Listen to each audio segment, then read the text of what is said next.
சிம்பிளாக பாவக்காய் குழம்பு எப்படி செய்யணும் இப்போ பார்க்க போகிறோம். இந்த 3 காயும் வெட்டி வச்சுக்கோங்க. பாவக்காய், தக்காளி, வெங்காயம் 3ஐயும் வெட்டி வச்சுட்டு அடுப்பை பற்ற வச்சுக்கோங்க. எண்ணெய் ஊற்றிக்கோங்க. கடுகு போட்டுருங்க. கடுகை போட்டு வெங்காயத்தை போட்டு நல்லா வதக்குங்க.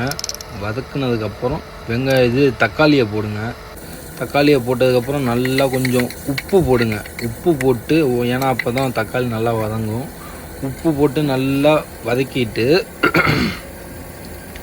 அதுக்கப்புறம் கொஞ்சம் நல்லா வதக்கிட்டு பாவக்காவை சேர்த்துக்கோங்க.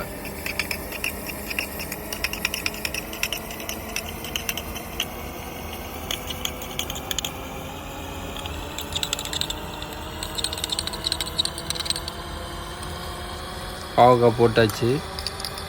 பாவக்காய் போட்டு நல்லா வதங்குற அளவுக்கு கிண்டிக்கோங்க.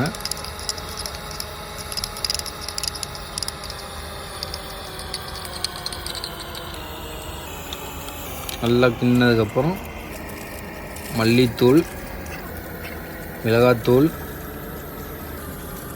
கொஞ்சோண்டு கரம் மசாலா,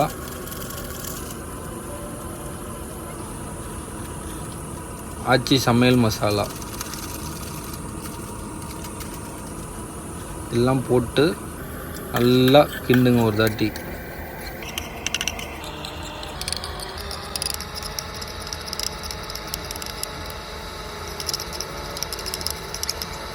நல்லா சிவப்பு கலரில் வந்தோடனே லைட்டாக தண்ணி ஊற்றுங்க.